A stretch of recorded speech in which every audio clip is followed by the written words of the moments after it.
Mission organic India 2030 या mission अंतर्गत आज आपण मला वाटतं तिसऱ्यांदा ह्या प्लॉटवर हजर आहे. आमचे बिचूचे मोहिते साहेब आहेत.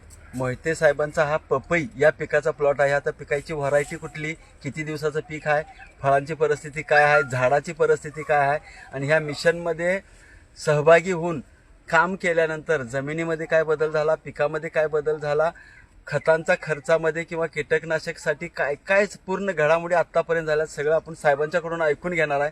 साहेब नमस्कार. नमस्कार. तुमचं नाव एकदा फक्त सांगा आणि पत्ता. अमोल वसंत मोहिते, मुक्काम पोस्ट बिचूत, तालुका वाळवा, जिल्हा सांगली. बरोबर. आपण सुरुवातीचा एक व्हिडिओ आपला युट्यूबवर आहे. हा ऐक.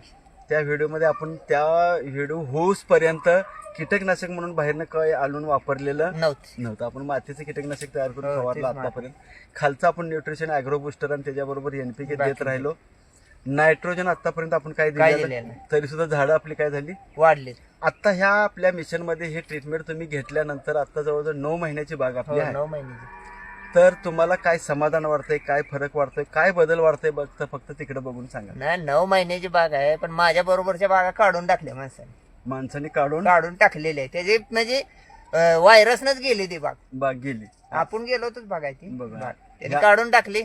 फक्त आपल्यात अजून व्हायरसचा कुठं प्रॉब्लेम नाही. आतापर्यंत 9 महिन्यात नाही, व्हायरसचा प्रॉब्लेम. व्हायरस. व्हायरस जावा म्हणून दुकानातून पेस्टिसाइड आणून आतापर्यंत तुम्ही काय काय वापरलं? नाहीच काय वापरलेलं. मातीचं पाणी आणि ॲग्रो बुस्टर आणि लाईम सल्फर. त्याच्या पलीकडे काही मारलेलं नाही. म्हणजे व्हायरस आला नाही नाही, व्हायरस साठी काही मारलंच नाही दुसरं. काय फक्त फुलगळ होत होती म्हणून एक वेळा कीटकनाशक तेवढं मारलं. बाकी मी काही त्या मारलं दुकानात तुम्हाला घ्यायला सांगितलं फोनवर तेवढंच एकच कीटकनाशक हो, केमिकलचं तोपर्यंत 9 महिन्यात आज नाही नाही, काहीच नाही मारले. काहीच नाही. बर, फळांची साईज मला वाटतं ही साईज आहे. दराचं मागं पुढे होईल. आता युद्धाचा प्रकार हो, चालू आहे. ते तर आजची साहेब तारीख किती आहे कोणाच्या लक्षात आहे सगळ्यांच्या? 24 मार्च 24 मार्च 2026. आता युद्ध परिस्थिती आहे. माल आपला एक्सपोर्ट होत नाही तरी सुद्धा 10-12 रुपये दर आहे. 10 रुपये नाही. टनाला 10-12. ही साईज कमीत कमीतली आहे. ही साईज आमचे आपल्या मिशनचे संस्थापक अध्यक्ष त्यांची हातात ही साईज आहे. ह्यांच्यासारखी अध्यक्षासारखी साईज मोठी दिसत्या.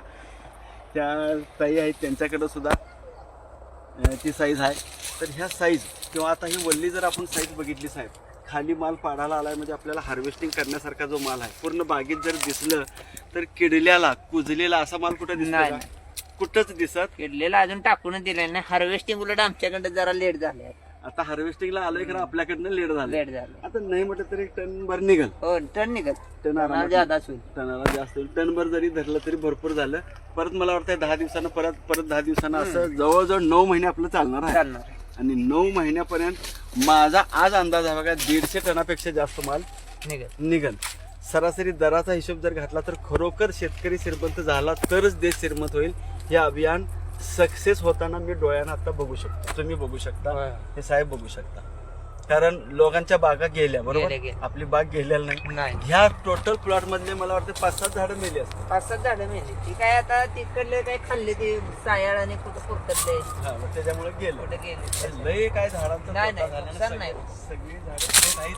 कुठलं झाड शेत नाही असं सुद्धा कुठं मला दिसलेलं. आता तुमच्या बाजूला काय नाही. तरी कसं झालं, आपण व्हायरस आला म्हणून काढून टाकली माणसं. आपण काय केलं, त्याला मातीचं पाणी, लाईम सल्फर आणि ॲग्रो बुस्टर मारल्यानंतर तो कव्हर झाला होता. आलं आणि गेलं. आला आणि गेला. आणि मागच्या व्हिडिओ मध्ये आपण माती बघितलेली, गांडूळ आपल्याला दिसलेलं होतं. ह्या सगळ्या गोष्टी आहेत. आता इथनं पुढे न्यूट्रिशन खालचं द्यायचं आहे. मला वाटतं पानं अजून सुद्धा व्हायरस कुठे दिसत नाही. अजून पानं एक नंबर आहेत, टवटवीत आहेत. मध्ये जरा दिसत होता पण आपण त्याला लगेच मातीचं पाणी ते मारलं. आता फक्त तुमच्याकडून पपई किंवा फळ बागायता द्राक्ष डाळिंब करणाऱ्या शेतकऱ्यांना किंवा पपई पिकवणाऱ्या शेतकऱ्यांना तुम्ही काय सल्ला देणार तिकडे बघू?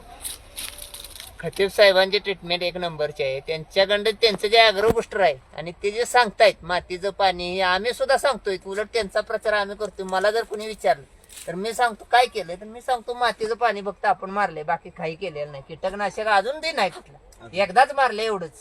ते फुल गळ फुलगळ होत होती म्हणून मारलं होतं त्यावेळी. आणि मला वाटतं मी किती दिवसांनी साहेब आपल्या प्लॉटला मला वाटतं एक 4-5 महिने झाले. 5-6 महिन्यानंतर प्लॉट व्हिजिट. म्हणजे प्लॉट व्हिजिट मी वारंवार करावं ह्याचीही गरज नाही. साहेबांना मी जे काय लिहून देत होतो व्हॉट्सअपला पाठवत होतो, साहेब लगेच दुसऱ्या दिवशी करत होतो. माझ्याकडूनच साहेब फक्त ट्रीटमेंट पोहोचायला उशीर होत होता. कारण इथं करायला उशीर आजपर्यंत कधी झालेला नाही. तर सगळ्यात महत्वाचा मुद्दा ते घ्या. सगळ्यात मला असं म्हणता काय साहेब, आता हे जे पपई आहे हे मी व्हिडिओमध्येच तुम्हाला काय देतोय, हे बुवानी म्हणायची ह्या पपईचे पैसे नाही हे भवानी आम्ही घेणार बी नाही पैसे. घ्या, हातात घ्या हे. नाही, हे घ्या, कशा- हातात घ्या. हे आज बुवानी. आम्ही आमच्या म्हणजे हे होते हे ते काय जे पैसे, पपई ते आहे. पैसे म्हणून द्यायला लागलेलो नाही. तुम्हाला तुमच्याकडनं जे पपई द्यायचा ते वेगळा. हे आमची संस्था शेतकऱ्यांना श्रीमंत करायची आहे, पोलिसासारखं म्हणजे असंच नाही म्हणत पोलीस करतात असं, कोणाच्याही सारखं काहीतर सल्ला देऊन काहीतर करून काहीतर फुकट घेऊन जायचं अशी नाही, आपली वृत्ती नाही. तर माझा बी सल्ला शेतकरी बांधवांना हाच आहे, मोहिते साहेबांसारखे शेतकरी जे आपल्या मिशनमध्ये काम करतात त्यांचं ऐका, आपल्या मिशनमध्ये काम करणाऱ्या प्रत्येक सदस्याचा ऐका. तुमचा खतांचा खर्च कमी करून घ्या, उत्पादन वाढवून घ्या. कीटकनाशकसाठी पेस्टिसाइड वापरायचं 100% बंद करा. तुम्ही ज्या दिवशी पेस्टिसाइड वापरायचं बंद करणार त्या दिवशी निसर्ग शेतकरीला साथ द्यायला सुरुवात करणार. एवढीच विनंती. धन्यवाद.